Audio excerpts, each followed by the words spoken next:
Testing, I'm live. Sorry, I was a little discombobulated this morning.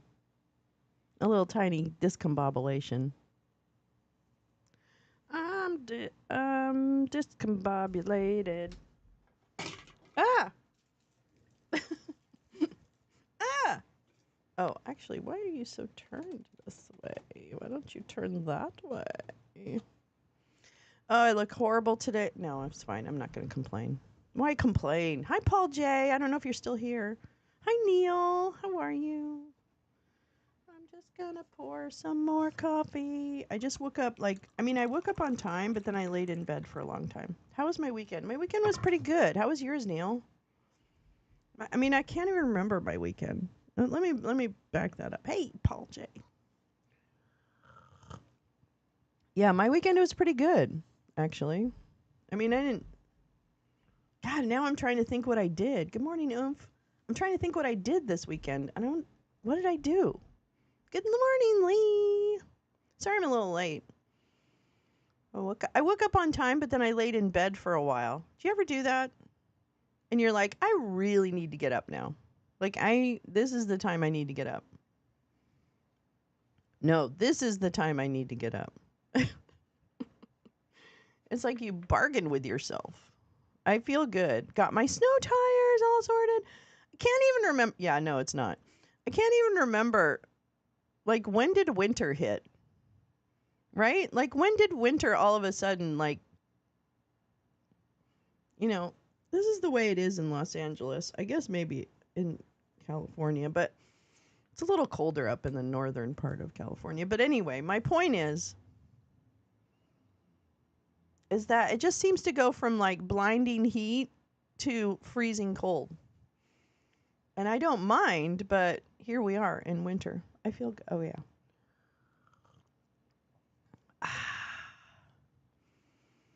I do. I never put on chain. I was with my first husband is a big skier. He's still alive. My poor, sorry, hubby. Um, and I adore him. He's a really wonderful person. It just didn't work out for us. We were young and it just didn't work out, but we still love each other very much. But my first husband, or my second, oh no, he is my second husband. How embarrassing. Anyway, my ex-husband. Anyway, I met him around the same time. Okay? Anyway, the point is, my second husband was a big skier, super big skier. And so we would always go up to Tahoe in the winter because he wanted to ski. I was not a good skier. I tried, but I just have always not liked skiing. I don't mind cross country, although I'm bad at it. But I don't really love downhill skiing. Okay? Just ended rainless record run. Yeah, babe. Yeah, baby. Go, baby. That's great. Now you have a nice rain. Ooh, I love rain. I wish it would rain here. So we would go skiing all the time, and I hated it. Well, I didn't hate it, but I was drinking then, so I loved the lodge. But I love sitting outside when it's cold, and then I'm sitting there with a beer. But neither here nor there. Anyway, that was my one and only. This is the real moral of the story. I know wet and dreary. Oh, but that's when you put on a good horror movie.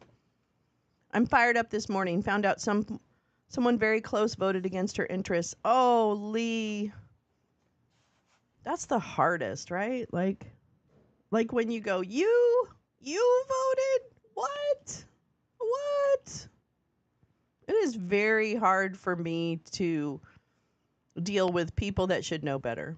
That's what it is. And clearly they feel like they should know better or something, like they don't, they know what they know. I don't know. It's a weird thing about humans because I look at that and go, God, that's so unacceptable to me. But then they are like, oh, whatever, well, taxes, tariffs.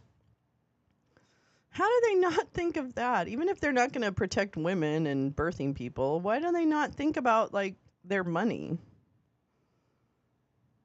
It's just so stupid. But anyway, that's fine. But that was my one and only experience with putting on chains, because we used to put chains on when we got up to the mountains. And I never, of course, never would dare to get out of the car to try and do the chains because I didn't want to. So it wasn't hard.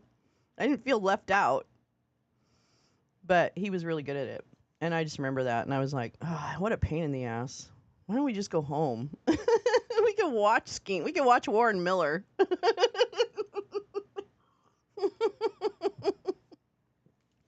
Can't we? Yeah, trying to keep convos to economic facts on that basis alone, he doesn't make sense. Not prepared to talk to her now. She has a 20-year-old daughter. I think that's really wise. I think it's better to just let it simmer. You know, the problem is, though, Lee, and you know this as well as I do, there is no buyer's remorse within certain political mindsets.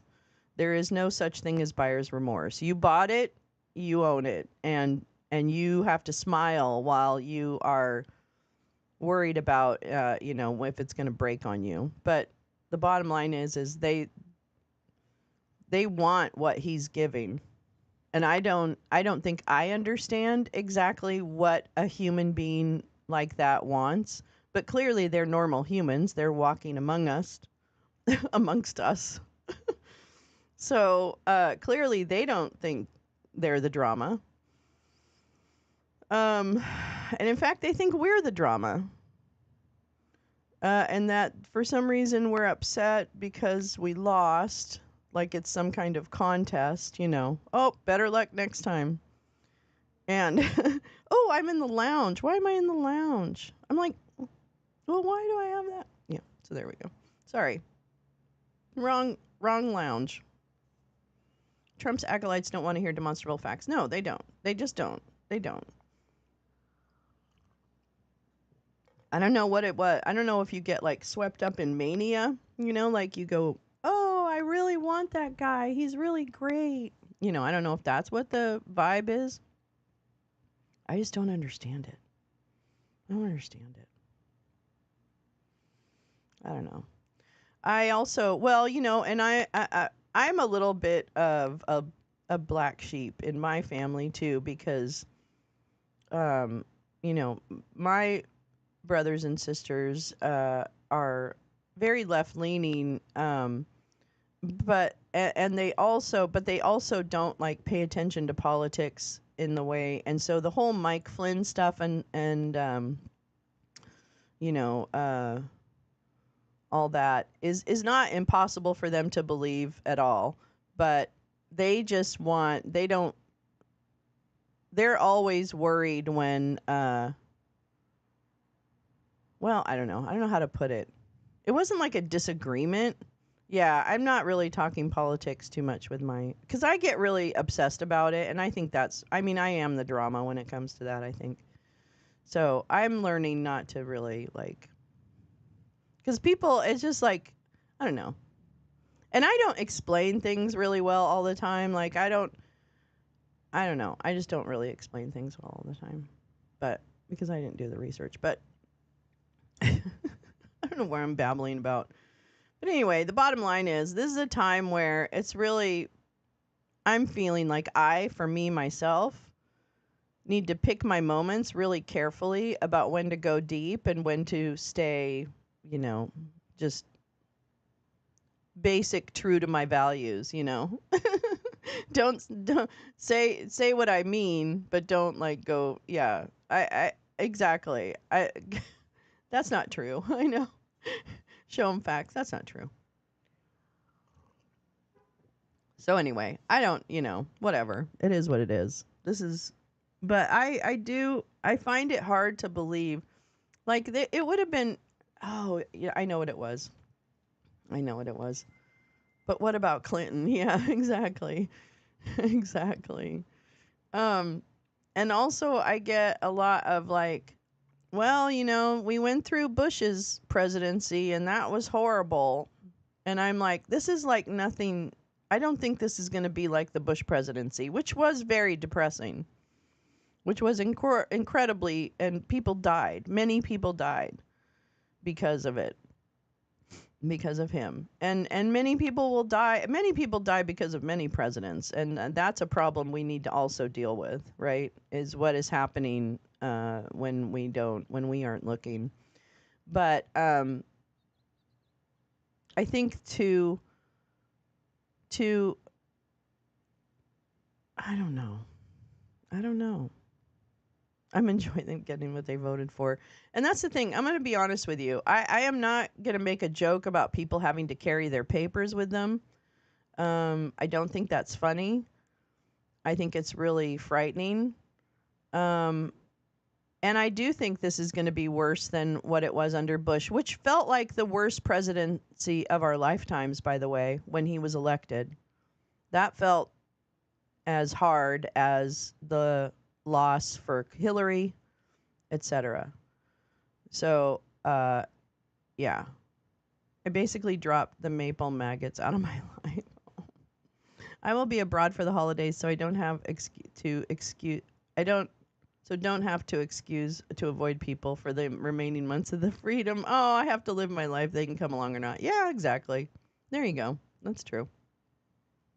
My mom thinks I should ignore it all and live life. Well, you are living life, and I agree. I agree with Mom in that I don't want people to ever get so drawn up in this that it becomes like a string board or something, because it's really just about, for me, it's about understanding the connections between people and their objectives and what are they in action to create, So, I don't know. Lots of FAFO happening in families where the gay son financially support is ending because parents voted for Trump. Wow, Oren, I have not even considered that aspect of it. But that makes very much sense. But yeah, Bush was terrible. Bush was like horrific. Like you almost thought, this is the worst, most despotic president we've had. Well, Trump said, hold my beer. Because not only am I going to wreak havoc by ignoring what the rest of the world needs from me and any vulnerable populations might need from the United States, I'm going to do that. Oh, and I'm going to double down and I'm going to do the same thing here in the United States. The same thing. Oh, yeah. TikToks are good. TikToks can be very inspiring right now, actually, believe it or not. I know that sounds counterintuitive, but, the TikTok creating community is actually pretty good. Oh, you did? Okay, I'll take a look at those. So, yeah, it's, TikTok can be a good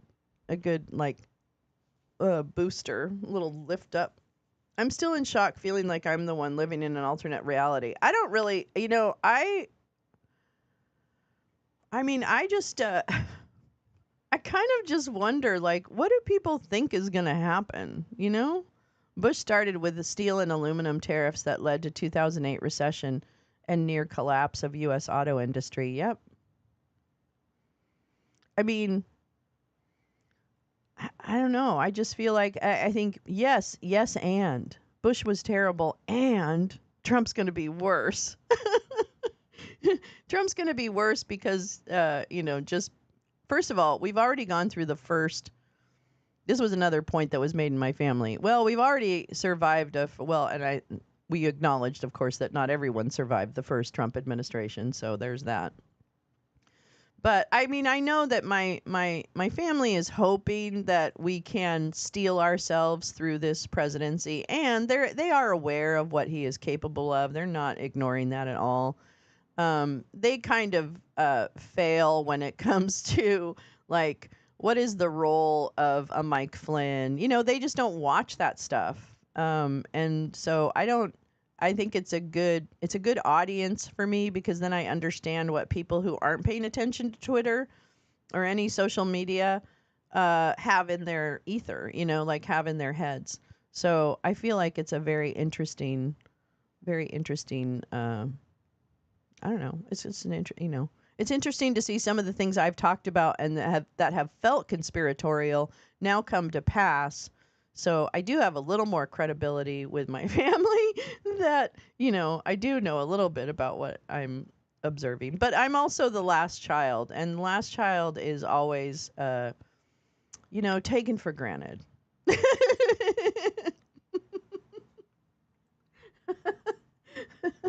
We're just taken for granted.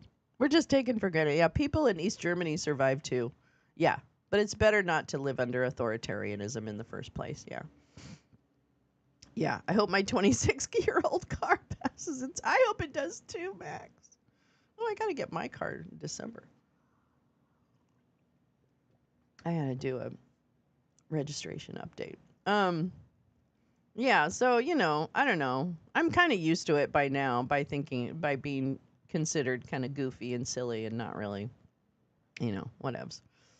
But and we love each other very much. My family and I don't really fight. We just kind of argue. My brothers and sisters are very good arguers. I am not a good arguer. Oh, don't get upset. I'll get my toy list filled on Black Friday and call it good on a new shit. Yep, there you go. Good reminder. Car registration. I know, Lee. Mine is get a haircut. Wait, me? Do I need a haircut? Get a haircut? Who's a haircut? I have no clue what they're headed for personally. Buy cars and electronics now. Yeah, okay. Lee, the trade expert in our audience, everyone, says part of my anger is that people have no clue what they are heading for personally. Buy cars and electronics now. And Lee doesn't say that lightly, so I don't think she's wrong. You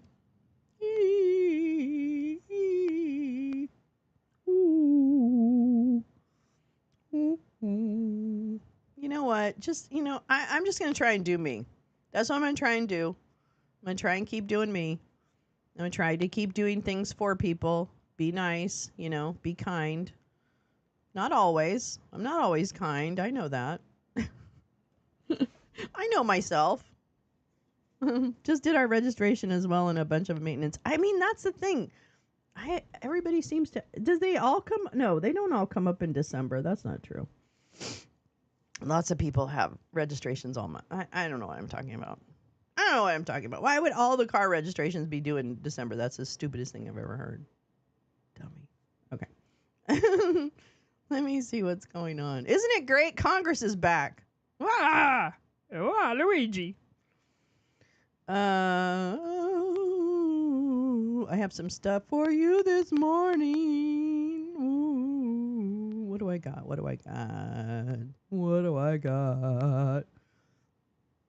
I got a couple things. Let me just make sure there's nothing really exciting happening out in the world.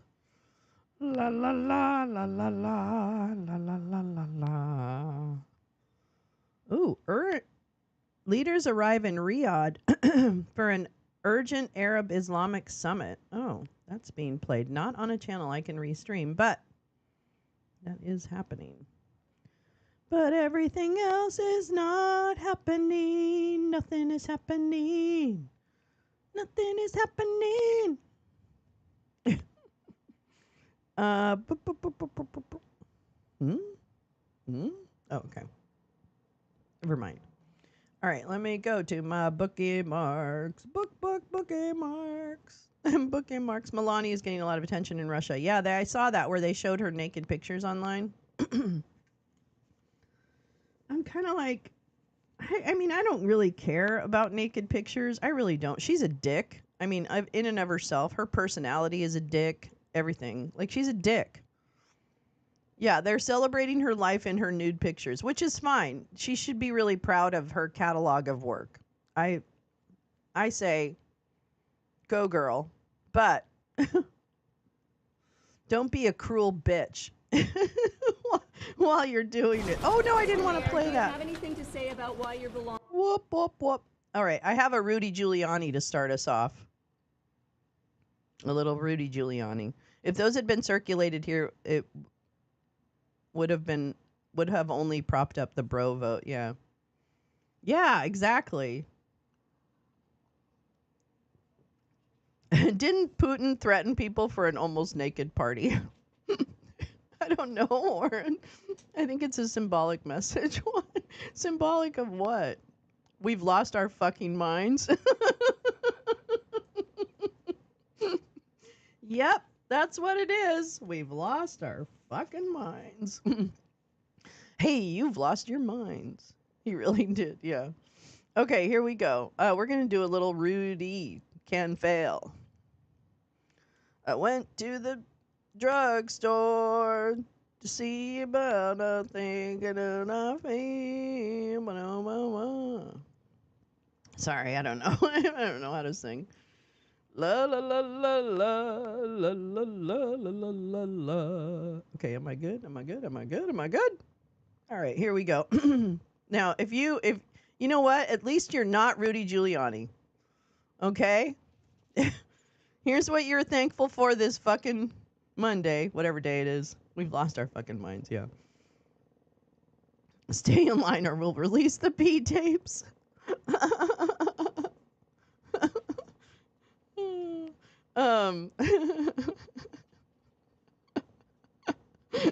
It's crazy. Yeah, I mean, really? Yeah, it's crazy.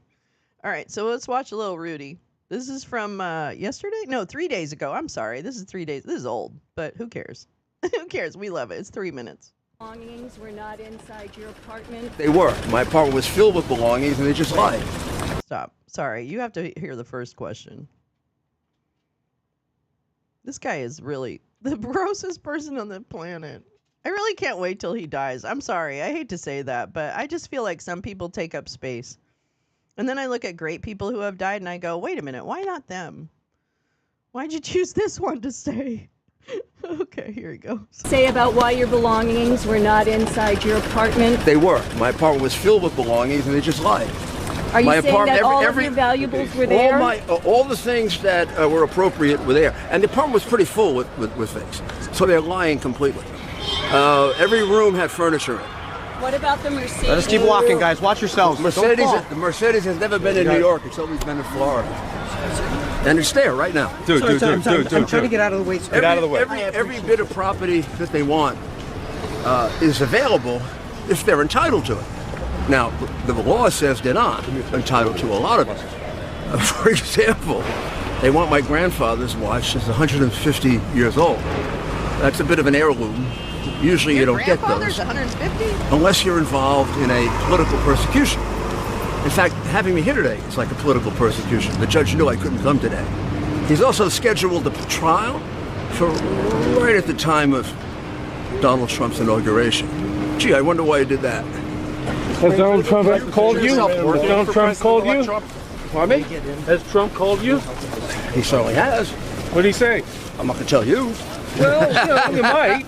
I'm not going to tell you. Did he say Happy New Year? What did he say? We didn't say Happy New Year. Why would he say Happy New Year? We gotta get in court. We gotta get in court. One of the reasons he got elected is he's so articulate and on the money. If he said Happy New Year, I'd wonder, Why did you give Andrew those World Series rings? wouldn't you give it to your son? When I die, I would. Well, you know, when it was challenged, and it was a phony challenge, much like a lot of the phony things you all do. The challenge was, when they first found out about the rings, they said it was a bribe from George Steinbrenner.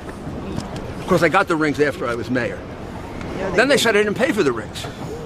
I paid $24,000 for the rings. It doesn't matter if you paid for them. One reporter actually went and said, no, those rings are worth more to you. In other words, the rings are worth more because they're Giuliani's rings. I said, well, in that case, my suit's worth more. And my tie is worth more. And my socks are worth more. I paid the full retail value for it because I'm a very honest person. I've never broken a law. I've lived a life of ethics because I was a prosecutor. You can talk to people that work for me. I'm obsessive about it. All of these charges are completely false, ridiculously exaggerated. This case was brought by a law partner of Hunter Biden. And the law partner was a major lawyer for the most crooked company in Burisma, in Ukraine called Burisma, whose wrongdoing I uncovered 4 years ago. Didn't. So if you think this is legitimate, So you're not giving them anything? Security. Fuck you, NYPD. Fuck you, NYPD. The marshals. Fuck you, marshal service.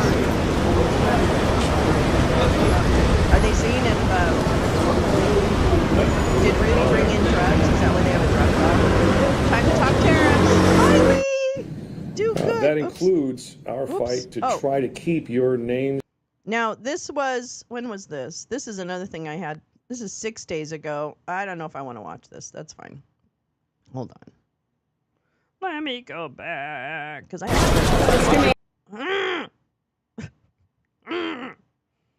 Okay, here we go. What do I have? What do I have? What do I have? What do I have? Watch later. Let's see. Wake and bake. Let's see what else I have. La la la la la la la la la la la la la la. No. All right, that's fine with that one. Let me go back to this playlist. See what else we might have. Oh, here we go. Watch later. Watch later. All right. Well, that's 35 minutes. No, I don't want to watch that. Oh, I want to watch this. This Alfie Oakes investigation is kind of interesting. So, Lee, have a great day. Hopefully you'll be there tonight. Will you be there tonight for the space? I imagine you might be. I hope so. Haircut looks like a proud boy. Okay. So this is about the Alfie Oakes raid down in Texas. Was he in Texas, I think? Maybe not. Maybe Florida? I'm not sure. Anyway, we'll find out. WBBH. I don't know where that is. Anyway, so Alfie Oakes is a donor to Trump who just got a raid by the whatever, like Secret Service. A bunch of agencies raided his house. Yes. Awesome, Lee. Have a wonderful day. Go kick some ass. Go kick some balls. Or, if you have to. I don't know. Oh, Arkansas? Is that what it is? WBBH, Arkansas. I don't know. Okay, so let's learn about Rudy Tooty, fresh and fruity, won't give Ruby the booty. He has to by he has to by today. No, he has to deliver the car and stuff by Friday, I think. I think that's when he has to do it. I don't know. We'll find out. All right, so let's learn a little bit more about Alfie Oakes from local NBC2 News. This is Delilah reporting with NBC2 News. Oh, it's a holiday. Oh shit. Go Trump. Fight, fight, fight. A prominent Collier County businessman under federal investigation.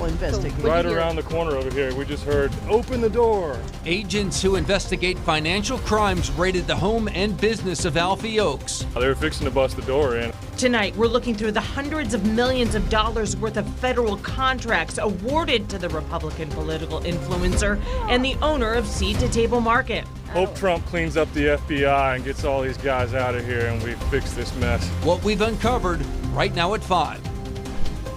Today, those federal agents are going through the evidence they seized in yesterday's raid.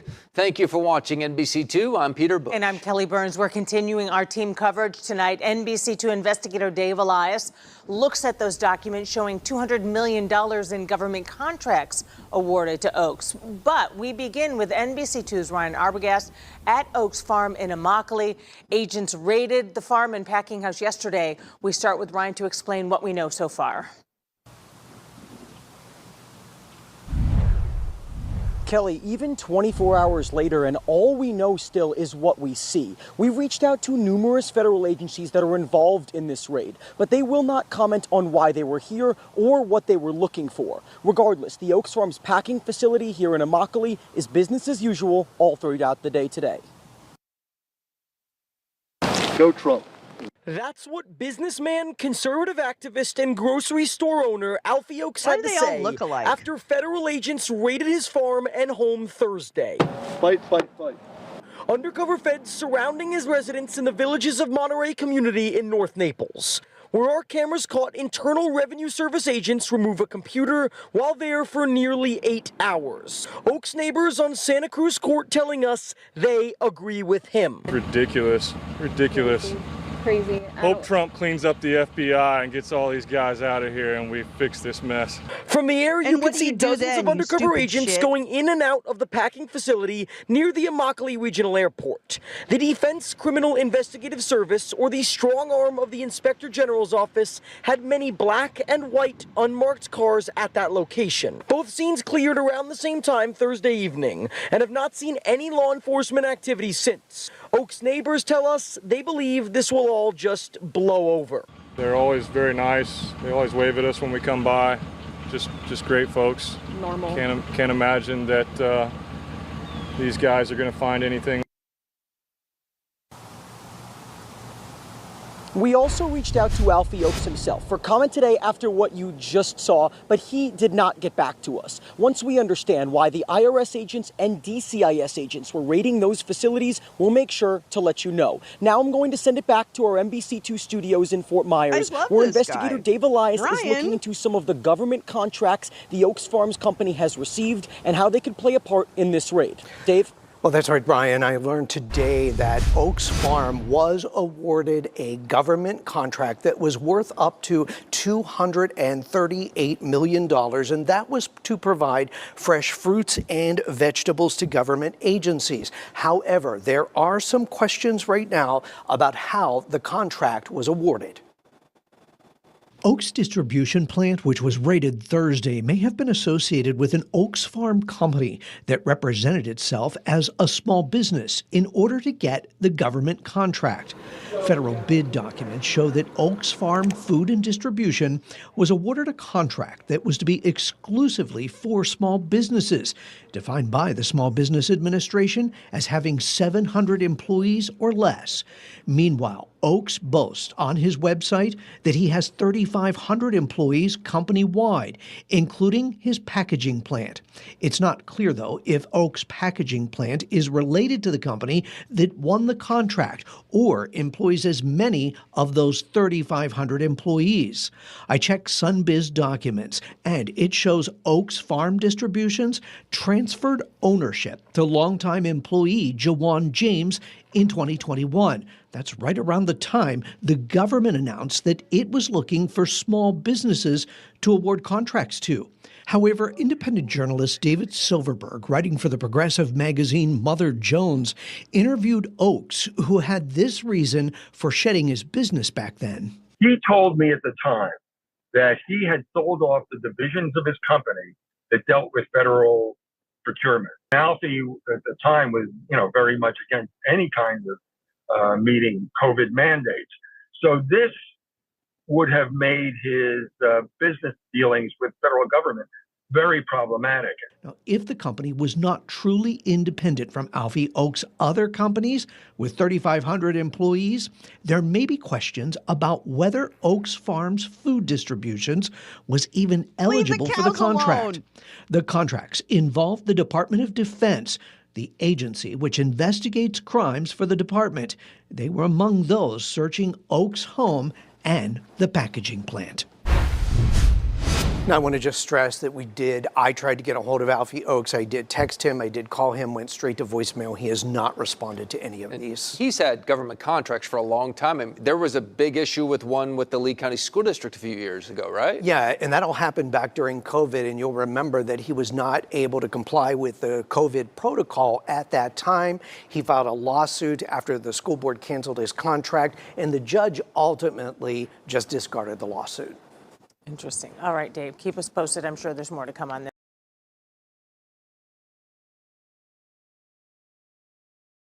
I also have this queued up, but I think this is, it's an hour. We don't want to watch that. So that's interesting. I want to learn more about Alfie. I think that Alfie must, wow. I mean, so basically it's probably fraud.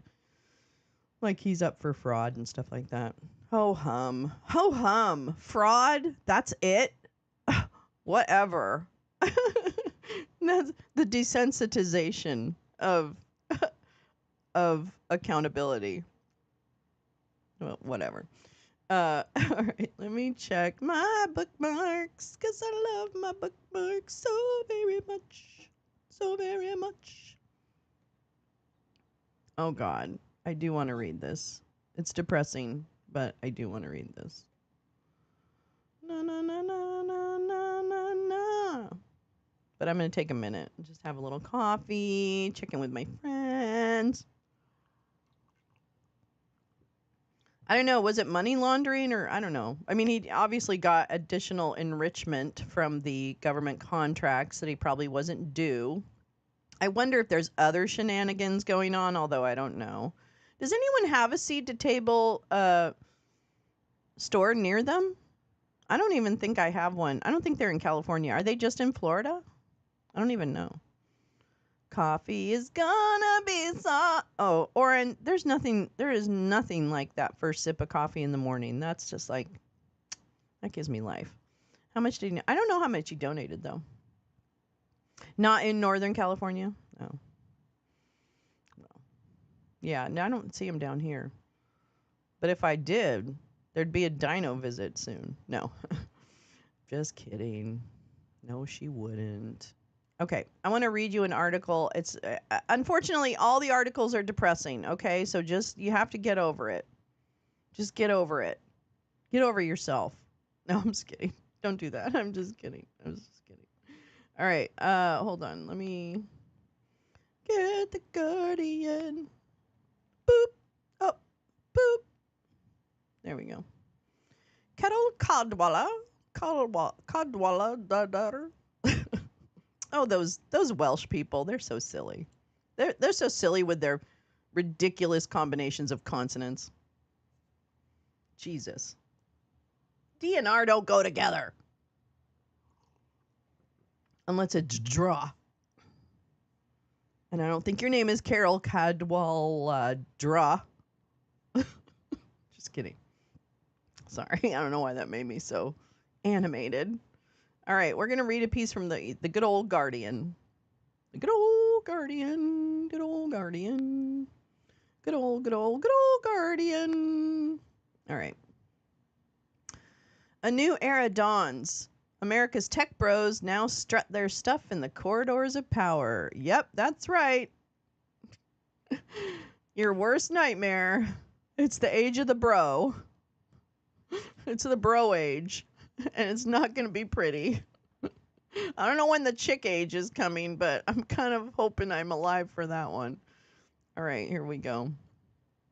The era that began with the great disruptor's first term is over. Beware the emerging elite. This is from this Sunday, from yesterday. All right. There they are, the babies, their buddies. Hi, friend. Okay.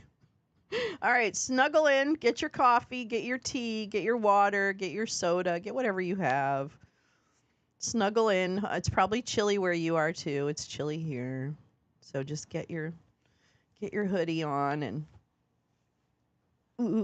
your socks. I don't have any. I got to get my winter socks. I usually get one pair of winter socks a year. And then you know how that goes. Like those socks get kind of worn out. Okay, anyway. God, I don't know where I am today. All right, in hindsight, 2016 was the beginning of the beginning, and 2024 is the end of that beginning and the start of something much, much worse. It began as a tear in the information space, a dawning realization that the world as we knew it, stable, fixed by facts, balustraded by evidence, was now a rip in the fabric of reality. And the turbulence that Trump is about to unleash, alongside pain and cruelty and hardship, is possible because that's where we already live, in information chaos. It's exactly 8 years since we realized there were invisible undercurrents flowing beneath the surface of our world. Or perhaps I should talk for myself here. It was when I realized, a week before the 2016 U.S. presidential election, I spotted a weird constellation of events and Googled tech disruption and democracy, found not a single hit, and pitched a piece to my editor. It was published on November 6, 2016. In it, I quoted the technology mudslide hypothesis, a concept invented by Clayton Christensen, a professor at Harvard Business School who coined the term disruption, a process endlessly fetished in tech circles in which a scrappy upstart, such as Microsoft, could overthrow a colossus like IBM. Whoever wins, I wrote, this election represented the great disruption, with Trump the great disruptor. And, for good measure, I chucked in some questions. Will democracy survive? Will NATO? Is a free and fair election possible in a post-truth world? The article was the beginning of my own Alice in Wonderland tumble down the rabbit hole. I reread it with the sinking knowledge that this next presidential term may yet provide those answers. If it seems like I'm crowing, I wish. This isn't a valedictory, I told you so. It's an 8-year anniversary reminder for us to wake up. And a serving of notice. The first stage of this process is now complete, and we have to understand what that means. We've spent those 8 years learning a new lexicon: misinformation, disinformation, micro-targeting. We've learned about information warfare. As journalists, we, like FBI investigators, used evidence to show how social media was a vulnerable threat surface that had bad actors, as Cambridge Analytica and the Kremlin could, Cambridge Analytica and the Kremlin could exploit. PhDs have been written on the weaponization of social media, but none of this helps us now. There's already a judiciary subcommittee on the weaponization of federal government in Congress to investigate the censorship industrial complex, the idea that big tech is censoring Republican voices. For the past 18 months, it's been a subpoenaing academics. Last week, Elon Musk tweeted that the next stage would be prosecutions. A friend of mine, an Ivy League professor on the list, texts to say the day will shortly come where I will have to decide whether to stay or go. Trump's list of enemies is not theoretical. It already exists. My friend is on it. In 2022, Trump announced a day one executive order instructing the Department of Justice to investigate all parties involved in the new online censorship regime and to aggressively prosecute any and all crimes identified. And my friends in other countries know exactly where this leads. Another message arrives from Maria Ressa, the Nobel Prize-winning Filipino journalist. In the Philippines, the government is modeled on the U.S. one, and she writes about what happened when President Duterte controlled all 3 branches of it. It took 6 months after he took office for our institutions to crumble, and then she was arrested. What we did during the first wave of disruption, 2016 to 2024, won't work now. Can you weaponize social media when social media is the weapon? Remember the philosopher Marshall McLuhan. The medium is the message. Well, the medium is now Musk. The world's richest man bought a global communication platform and is now the shadow head of state of what was the world's greatest superpower. That's the message. Have you got it yet? Does the technology mudslide hypothesis now make sense of how a small innovation can eventually disrupt a legacy brand? That brand is truth. It's evidence. It's journalism. It's science. It's the Enlightenment, a niche concept you'll find behind a paywall at the New York Times. You have a subscription? Enjoy your clean, hygienic, fact-checked news. Then come with me into the information sewers, where we will wade through the shit everyone else consumes. Trump is cholera. His hate, his lies, it's an infection that's in the drinking water now. Our information system is London's stinking streets before the Victorian miracle of sanitation. We fixed that through engineering, but we haven't fixed this. We had 8 years to hold Silicon Valley to account, and we failed, utterly. Because this now isn't politics in any sense we understand it. The young men who came out for Trump were voting for protein powder and deadlifting as much as they were for a 78-year-old convicted felon. They were voting for Bitcoin and weighted squats, for YouTube shorts and Twitch streams, for podcast bros and crypto bros and tech bros and the bro of bros, Elon Musk. Social media is mainstream media now. It's where the majority of the world gets its news. Though who even cares about news?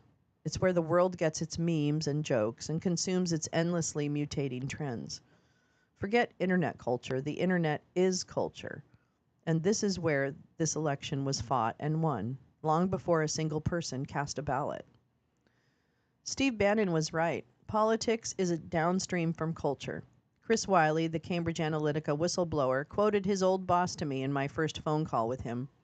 Elections are downstream from white men talking on platforms that white men built, juiced by invisible algorithms our Broligarch overlords control. This is culture now.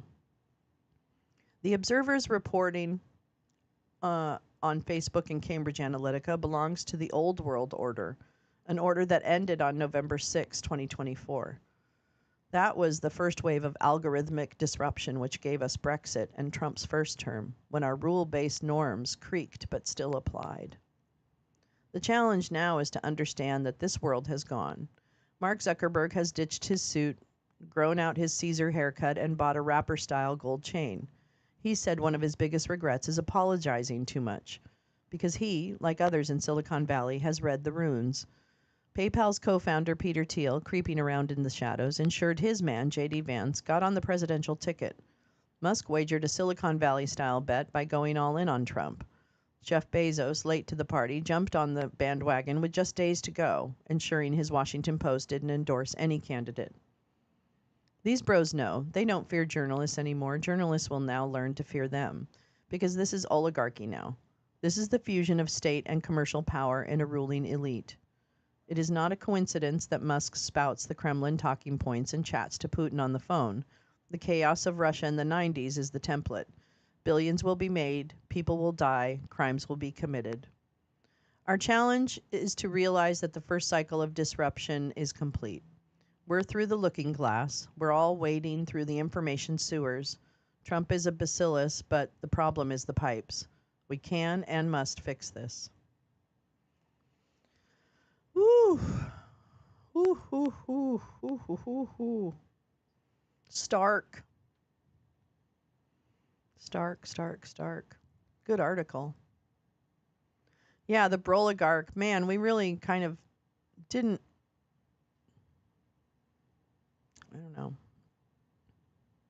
I guess we need to talk about the bros. You know, I knew when I saw like Aiden Ross, who's a Twitch he's a streamer. But Twitch is, I don't know, he has a big audience on Twitch. That kid has millions. I mean, because I have Twitch too. So when I go in, I don't subscribe to him, but I can see him in my more to see or whatever on the side. And I always see 6-digit views. Like he's got live viewers of about 127,000 or something ridiculous like that. Which, some of them are bots, but most of them are dudes. Like most of them are actual just little incels looking for their leader. And Aiden Ross really, literal seat sniffer. But Aiden Ross is one of the, what I perceive, and this is my perception, I'm not a bro, so I don't watch all that stuff. But to me, he is like the king of incels right now. Just in the general sense. I mean, I think there are others that are more, niche.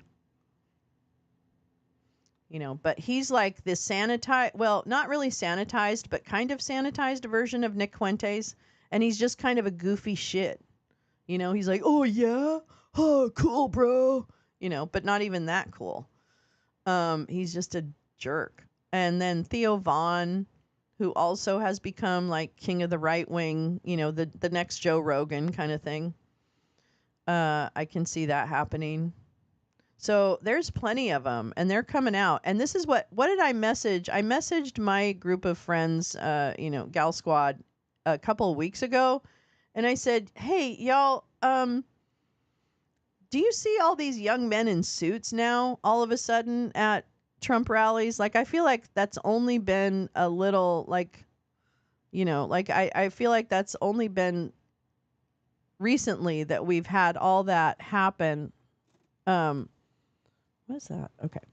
So I'm like, is that something that's new or it feels new to me anyway. So I feel like this whole the whole thing with Nick Fuentes saying, your body, my choice and all that bullshit.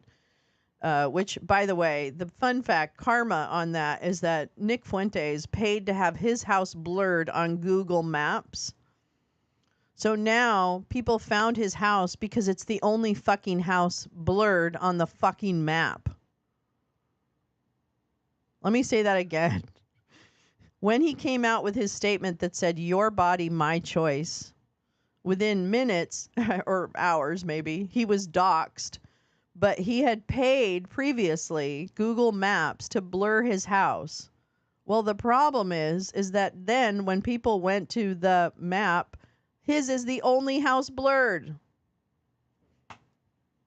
I mean, you're so dumb. Anyway, so Nick Fuentes, enjoy the karma.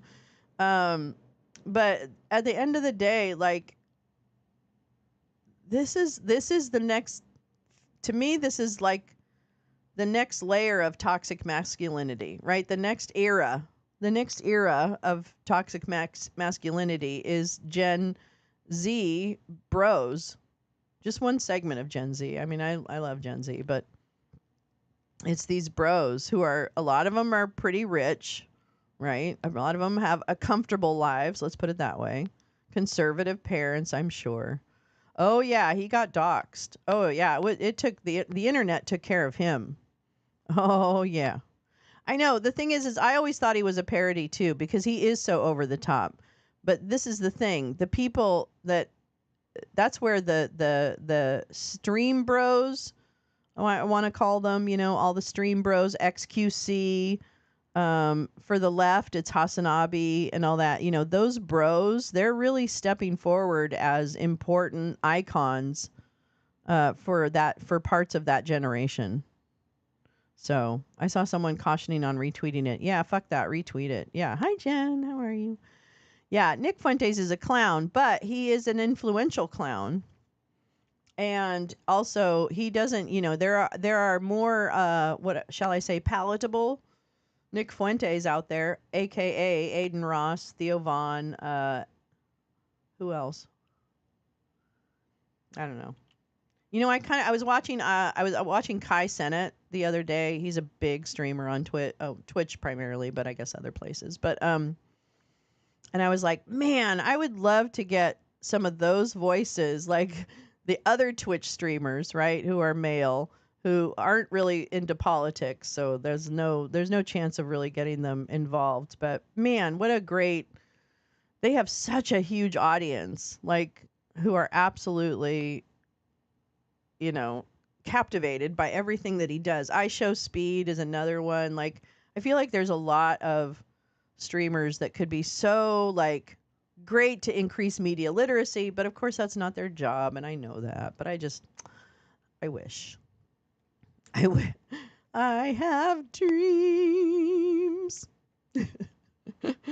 But maybe we need to cultivate streamers more. I don't know. I think we do, actually, by the way. I think we need to cultivate streamers from the left. Or people, I don't even mean from the left. Can I just scratch that?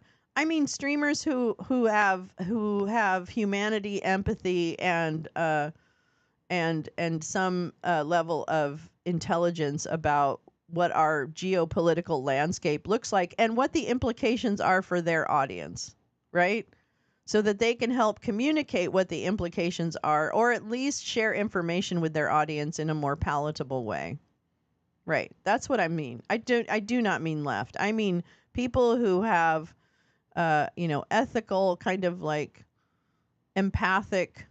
I don't know. I'm going to shut up now. That's stupid. What a dummy. What a dummy. You dummy. Let's see. What's this? Oh, yeah, I'm sorry. I know I don't want to show him, but he is the president-elect. So whatever. All right. We've got a couple more better things to end with, but this is whatever. I know. Okay, so this came out, this was from 2022, but he put it out, he tweeted it out yesterday, or truthed it out, or whatever it is he does. I don't know. The Free Speech Policy Initiative.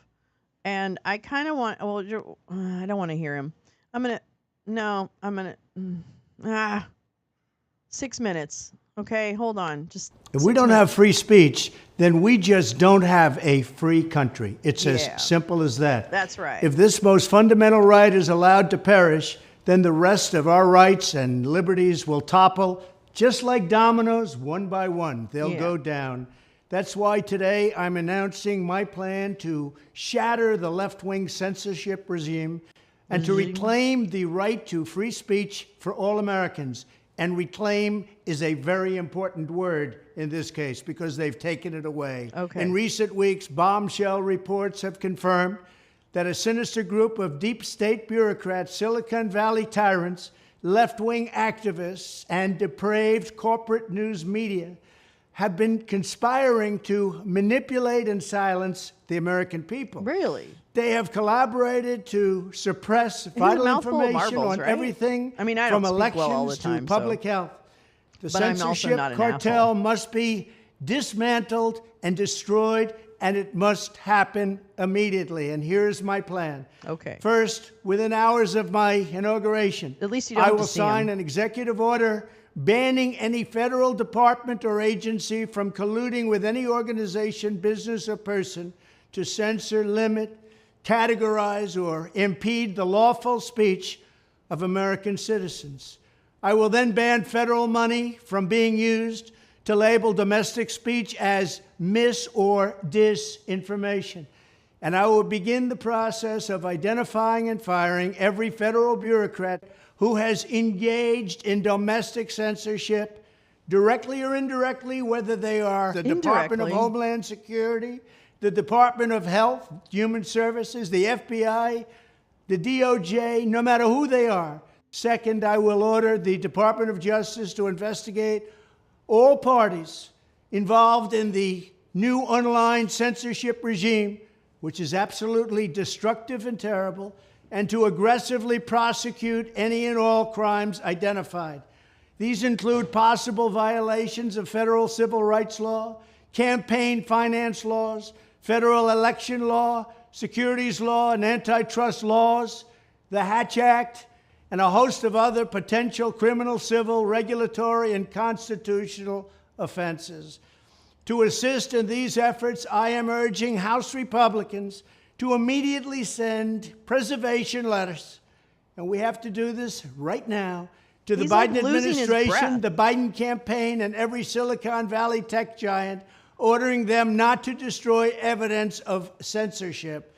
Third, upon my inauguration This is as gonna be a president, shit I will show. ask Congress to send a bill to my desk revising Section 230 to get big online platforms out of censorship business. From now on, digital platforms should only qualify for immunity protection under Section 230 if they meet high standards of neutrality, transparency, fairness, and non-discrimination. We should require these platforms to increase their efforts to take down unlawful content such as child private company, they exploitation can do what they want. and promoting terrorism, while dramatically curtailing their power to arbitrarily restrict lawful speech. I almost can't listen to the Fourth, rest of we this. need to break up the entire toxic censorship industry that has arisen under the false guise of tackling so-called mis- and disinformation. The federal government should immediately stop funding all nonprofits and academic programs that support this authoritarian project. If any U.S. university is discovered to have engaged in censorship activities or election interferences in the past, such as flagging social media content for removal Has of he met Elmo? blacklisting, those universities should lose federal research dollars and federal student loan support for a period of 5 years and maybe 5 more. years. We should also enact new laws laying Exactly. out clear criminal penalties for federal bureaucrats who partner with private entities to do an end run around the Constitution and deprive Americans So of their 2 years First, ago, he had Fourth, this and all Fifth figured out. Amendment rights. Just so you know. In other words, deprive them of their vote. And once you lose those elections, and once you lose Yeah, your borders exactly, like we Max. have, you no longer have a Putin's country. strategy is outlined in Furthermore, to hypernormalization. confront the The goal problems being of people can't major tell what's real platforms and being therefore give up infiltrated trying. by Yeah. legions of former deep staters and intelligence officials, there should be a 7-year cooling off period before any employee of the FBI, CIA, NSA, DNI, DHS, or DOD is allowed to take a job I feel like he wants to at a laugh when company he says all those possessing vast letters. quantities of U.S. user data. I'm so stupid. Fifth, the time has finally come for Congress to pass a digital Bill of Rights. This should include a right to digital due process. In other words, government officials should need a court order to take down online content, not send information requests such as the FBI was sending to Twitter. Furthermore, when users of big online platforms have their content or accounts removed, throttled, shadow banned, or otherwise restricted, no matter what name they use, they should have the right to be informed that it's happening, the right to a specific explanation of the reason why, and the right to a timely appeal. Right. Shut up.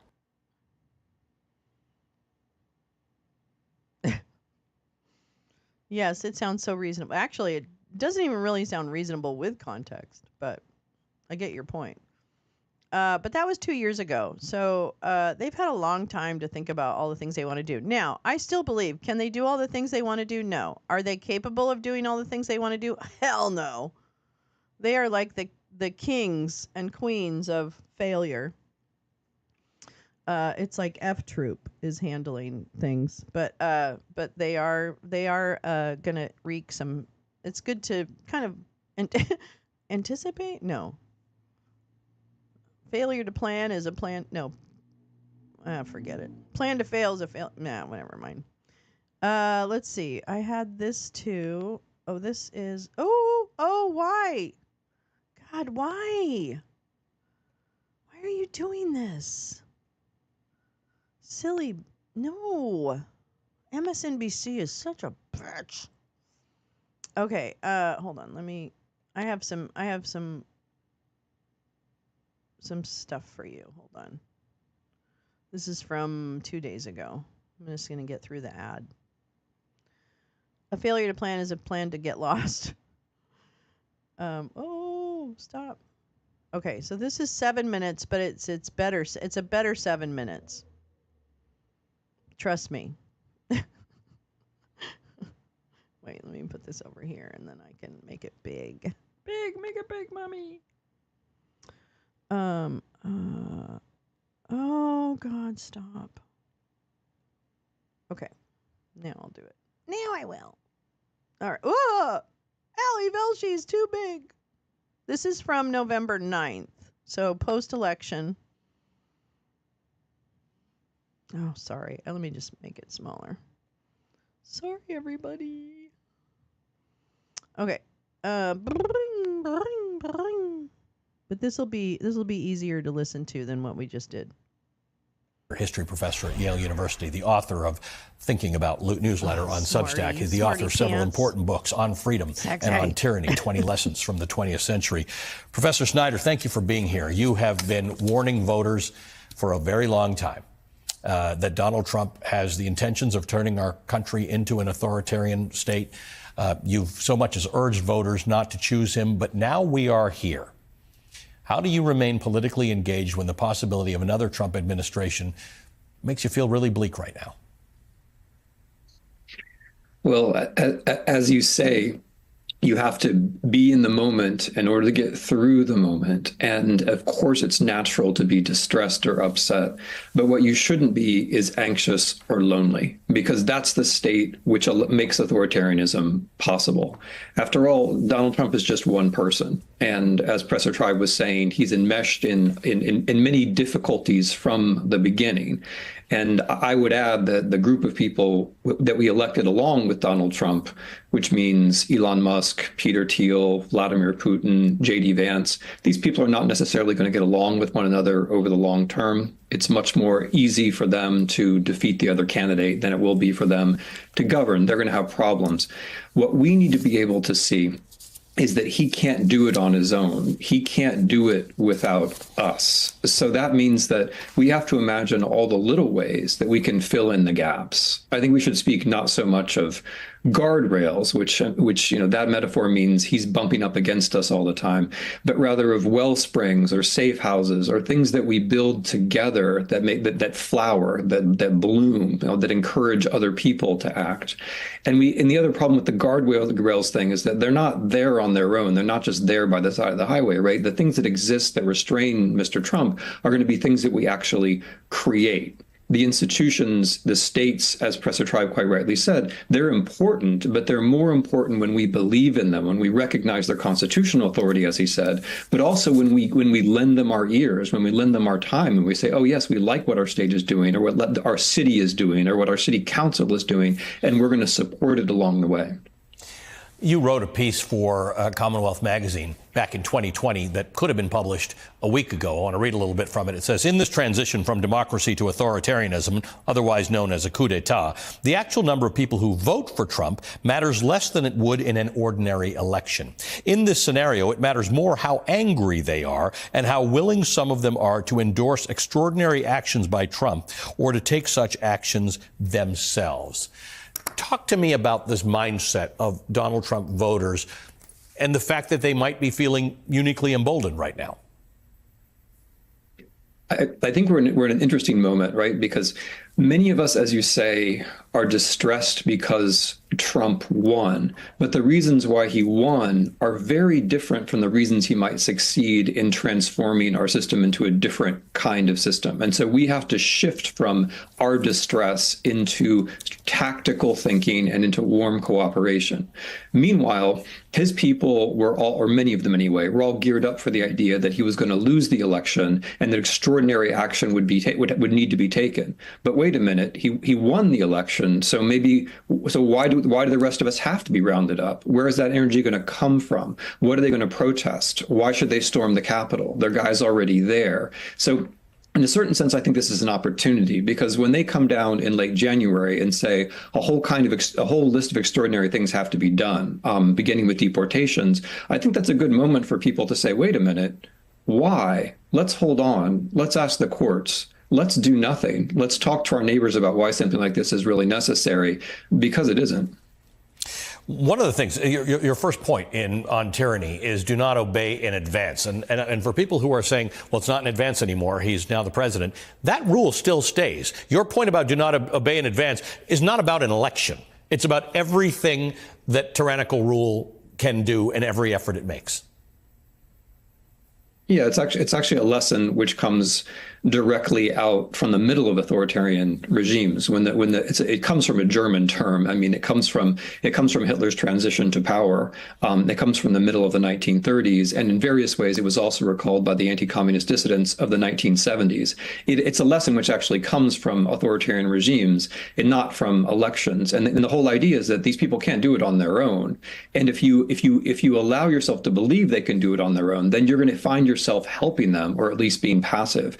When you say don't obey in advance, that means, who am I? What do I stand for? What's normal to me? What am I not going to do? You try to define your own reality as a free person and not to get dragged along by conformism. And that makes a huge difference, right? Not despairing, knowing what you think is right, and not conforming in advance. Unfortunately, we do have a lot of examples around us of people doing that, and we should note those examples and try to do the opposite. As in previous segments, people have said, do what state governors are doing, defy in advance, don't obey in advance. Right, and while it feels hopeless to some people who may be watching us this morning, and maybe some people who aren't because they can't take any more news this week, the point is you are not a different person than you were a week ago. The circumstances around you have changed by virtue of the outcome of this election. But if you were fighting to preserve abortion rights a week ago, you're still fighting for that. If you were fighting to keep books on shelves, you're still, as we are with the book club, we're still fighting for that. You remain the same person despite who becomes the president of the United States and who won the control of Congress. That is exactly what the lesson is. You've stated it so beautifully, but you have to make sure you remain that person, which is what freedom means. Freedom means you decide who you are, and then when things change around you, you continue to be that person. And in so doing, you do constructive work. You set an example for other people. You meet new people who are also trying to remain themselves. And I'm going to note an anniversary that other people aren't noting. This is 35 years ago, communism came to an end. And it didn't come to an end because the Berlin Wall fell, which is what people are talking about today. The Berlin Wall never fell. There was never some barrier which fell on its own. The reason communism came to an end was because there was a messy authoritarian regime governed by a group of people, the Politburo, who couldn't get along, and people managed to find ways to cooperate, especially by way of an important labor union in Poland called Solidarity. It was the cooperation, it was the courage, it was the not obeying in advance, which created the conditions for things to get better. So, and this is going to be true of all authoritarian regimes, or all aspiring ones. They have their own problems, and when we work together, we make those problems worse, and we give ourselves a chance. Timothy Snyder, thank you. Thank you for all the work that you've done. Thank you for the efforts you. Oh, that's good. I really like that. Oh, Maria Ressa reposted your tweet. That's fantastic. She showed us on exactly how the online manipulation happens in the 1,000 cuts. Yes. I haven't seen that, but I'd like to see that, Oren. Thank you for that. Let me see. I think I actually have the Lawrence Tribe. Another sexy beast. Not really, but you know what I mean. Let's see. Where's my bookmarks? I like my bookmarks. I love bookmarks. Yes, I do. I like bookmarks. How about you? Yeah, I do. Man, I am a creature. Let me go through the ad, and then I'm going to make her really big. Really big. Really big. Business? It's the... Sorry. I don't want you to have to listen to it. Ah. I guess I listened to these in the wrong order, but that's okay. Please forgive me that I listened to them in the wrong order. But this is now the Lawrence Tribe segment that Timothy Snyder was just referring to. This is the Lawrence Tribe one. So here we go. It's 11 minutes, so settle in. Grab a coffee. Free on YouTube from Frontline. I know Frontline has all the great documentaries. I just can't show any of them, but I will definitely catch that one, Warren. Thank you. Tribe, one of the foremost constitutional law experts in the country, argues that America's unique structure makes it difficult to dismantle its democratic foundations quickly. To our advantage, we have a network of institutional safeguards ranging from state powers and judicial independence to the press and educators, all of which now must be activated in defense of our democracy. A significant part of this defense will play out at the state level, where governors and state attorneys general are already vowing to stand up to Trump and protect vulnerable populations, including women, the LGBTQ plus community, like my dad and in immigrants. California. In California, for example, state officials have been working for months to Trump-proof the state. State prosecutors have proactively written briefs to challenge many of the policies that they expect Donald Trump to pursue. Governor Gavin Newsom on Thursday called for a special session of the California legislature to safeguard California values as the state prepares to raise legal hurdles against the next Trump administration. Here in New York, the governor, Kathy Hochul, the attorney general, Letitia James, announced an initiative to protect New Yorkers' rights under a plan called the Empire State Freedom Initiative. The new measure aims to protect reproductive rights, civil rights, immigrants, the environment, and a potential abuse of power. In addition to state-level resistance, federal judges also retain a degree of independence. Though some judges lean conservative, their interpretations of the law do not always align with an authoritarian agenda, and it's not immediately clear that conservative justices like Amy Coney Barrett will give Donald Trump the free rein he wishes to do as he pleases. But beyond government institutions, which have disappointed us in the past, there is chiefly the role of civil society, we, the people, who will collectively form a crucial bulwark against a key authoritarian weapon, historical revisionism. Strong men rewrite history to justify their abuses of power, and they depend on fear to control their followers. From educators to historians to journalists and activists, we are now called upon to play a critical role in keeping the public informed and preserving historical memory, creating a cultural political resistance to attempts to further erase democratic norms. It can be hard in this moment to see past our immediate despair, and yet our nation's history is defined by resistance to tyranny in its many forms, and history serves to remind us that this fight is far from over. When we come back, I'll be joined by the legendary constitutional scholar Lawrence Tribe with much more on what stands between Donald Trump's authoritarianism and our democracy. Joining me now is the esteemed legal scholar Lawrence Tribe. He's a professor emeritus at Harvard Law School. He's the author of many important books, including American Constitutional Law and To End a Presidency, The Power of Impeachment. Larry, good to see you. Thank you for being with us. I wanted to talk to you, interesting message. You disagree with those who say that all the guardrails are gone under a second Trump term, and you mean this very seriously. You're talking about things that exist within our legal and societal structure. What do you mean? First of all, thank you very much for having me on. I think your summary before the break of all of the ways in which civil society, not limited to lawyers, but historians, journalists, all of us, have our work cut out for us. It's not over. Of course, many people, me included, feared that Donald Trump's aspirations were authoritarian. There's no doubt that if he could do all kinds of terrible things, things that would be extremely dangerous to the safety of individuals in our society, extremely dangerous to our freedoms, he would do it. But he does not have unlimited power. When I read that the guardrails are now gone, 203 I really to wonder 214. where these people have been. The Constitution of the United States is not just a remarkable piece of prose. Unlike the largely empty constitutions that some other countries have had, in which there are paper guarantees against oppression, our Constitution develops an architecture with a history of more than 250 years in which power has been systematically dispersed throughout society. It is not and cannot be concentrated in the hands of one leader. The states themselves have enormous power. We have seen them simply beginning in the last couple of days to flex their muscles. They're not rejecting the outcome of the election. They are not plotting to overturn the transfer of power. What they are doing is reminding people that they are not empty vessels.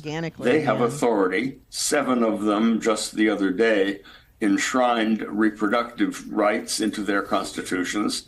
There are powers that Congress has to override what states do, but those powers are themselves limited. So there is enormous reservoir of resistance and authority that we need to now activate. And there are hundreds of people, lawyers among them, who are working with state attorneys general, state governors, state lawmakers to make sure that those guardrails are activated. Then there's also federal law, the federal judiciary. Of course, it has turned far right on a number of issues that are of great importance to many of us. But that doesn't mean that core guarantees against arbitrary arrest,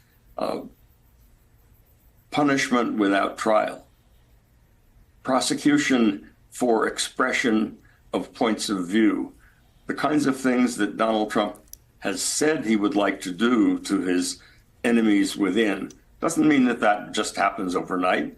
In the intro to this piece, you talked about book censorship, book burning, removing disapproved books from the libraries.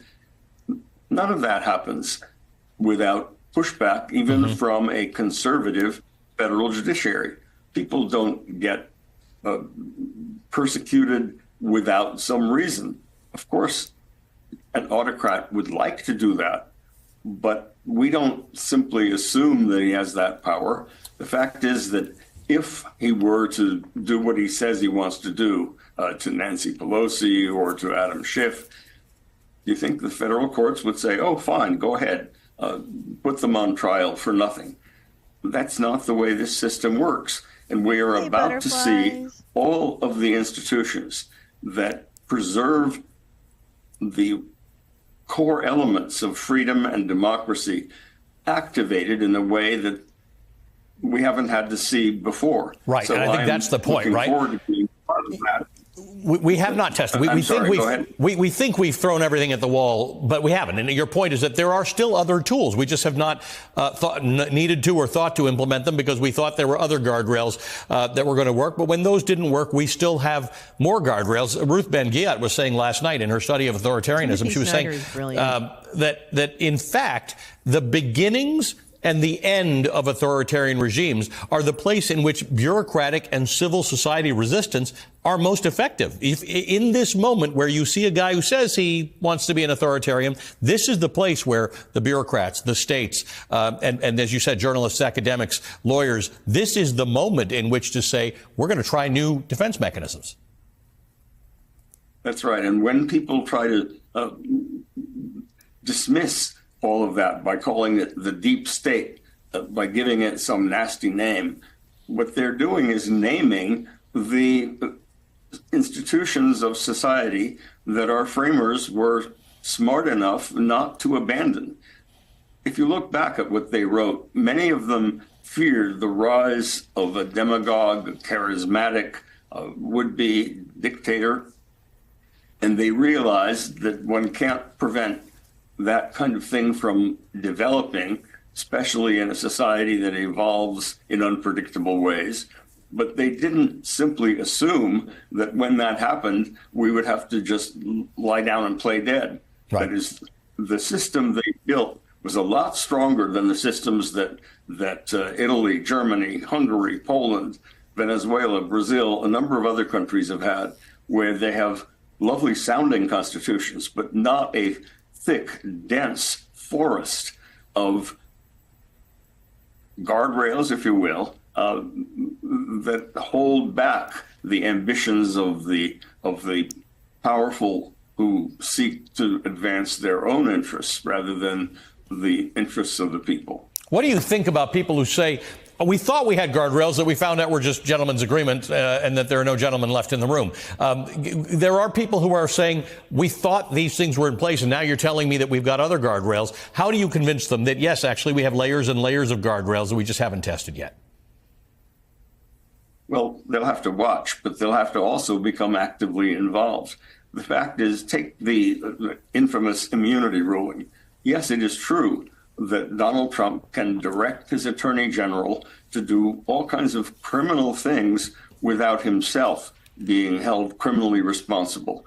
That's one of the bizarre and scary outcomes of the immunity decision.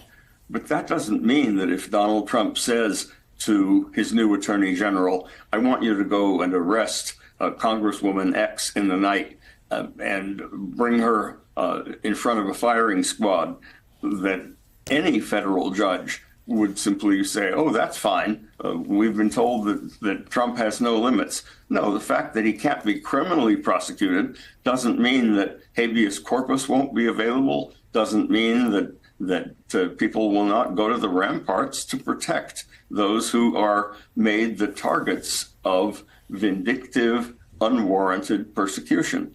And I think we're, hopefully the people around Donald Trump will remind him that that is the reality. And if they don't, he will come up against the hard truth, because this is an area where reality bites. Larry, thanks for being with us this morning. It is important to get these perspectives because there are a whole lot of people who aren't. All right. Well, thank you, Professor Tribe. Not the most, well, that's the thing. Mike Flynn is basically threatening Obama. And Mike Flynn has had a hard-on for Obama since he got fired. And then subsequently all the bad deeds that Mike Flynn and his family, et cetera, have been involved in then started to haunt him. And then he just developed greater hatred for Obama. So Mike Flynn definitely blames. I mean, I heard him in real life in front of me say how much he hates Obama and that Obama is really to blame for a lot of his troubles. Period. That's what he did. He put him in his movie, all that kind of stuff. And he talked about it in the flesh.